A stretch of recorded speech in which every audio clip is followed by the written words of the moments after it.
tarik nafas.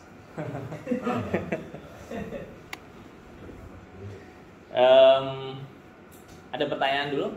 Pak. Ya silakan. Cara mengetahui lawan bicara itu berbohong atau tidaknya? Oh iya. Iya. Nah, kita kan sering Bohongin. oh ini.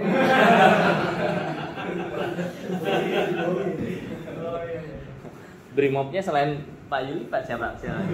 Pak sendiri ya Pak? Ada lagi atau sendiri aja? Bapak kan kemarin dibilang Brimobnya. Lain Kak, kalau Brimob di mes lah. Oh. Oke. Bang ya. Saya Brimob lagu kayak gitu Pak. Gimana Al? Gimana cara mengetahui mendeteksi kebohongan? Lawan bicara yang berbohong ya. Sudah Maksudnya apa ada masalah? Pak pengalaman aja itu Pak. Bapak kan paling handal seperti itu.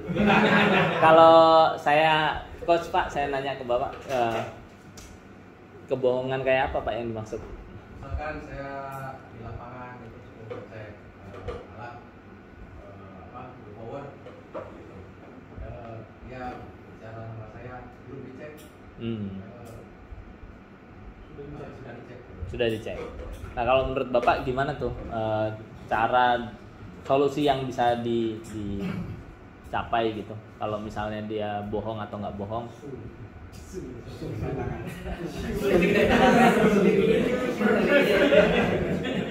Dicek atau nggak dicek ya? Ketahuan dari raut muka, orang yang berbicara, kalau pandangan mata itu pengetahuan. Kalau cara mengatur mereka bohong apa enggak? Iya.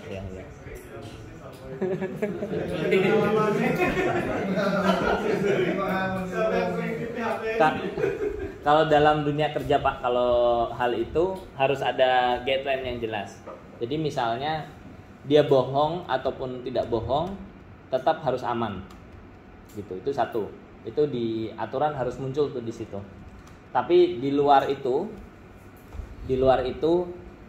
bagaimana cara kita tahu bohong atau enggak?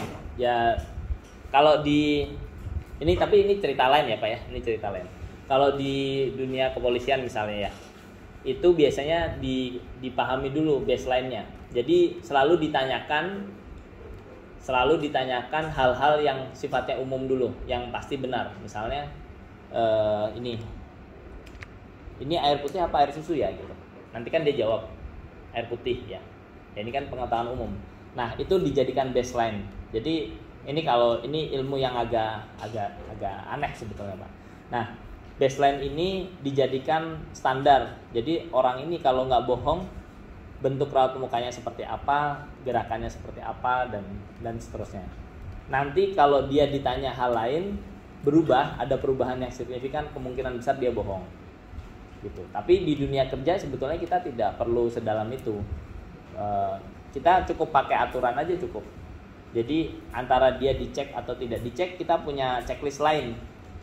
Misalnya di beberapa tempat security itu dia harus memfoto ya, dia harus moto ketika dia ngecek.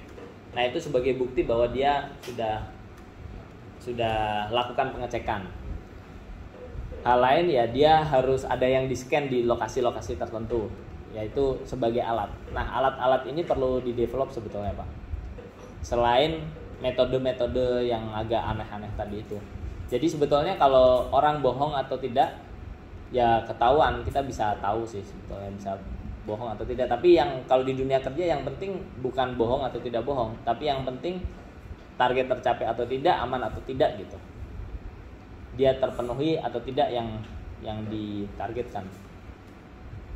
Nah kalau sudah tidak memenuhi dan ya melakukan kebohongan untuk itu, ya itu hal lain sih. Memang itu harus terkait dengan disiplin Pak.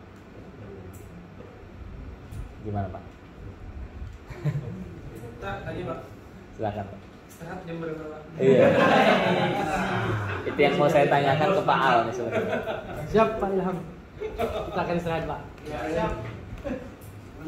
Karena sudah memasuki waktu istirahat, sudah batuk-batuk sudah. Udah. Materi masih ada tapi kita lanjutkan nanti karena agak berat. Yang penting yang tadi masuk dulu. Karena kita sampai jam 7 hari ini. Wah, siap. Karena materinya sudah dicukupkan dulu Pak, kita akan istirahat. Ini menyantap hidangan yang disajikan oleh tim Merah Ketut. Luar biasa.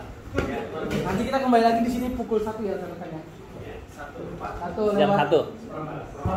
15. Oh gitu ya. Ya udah oke. lewat 15. 1 lewat 15. Terima kasih rekan-rekan. Terima kasih.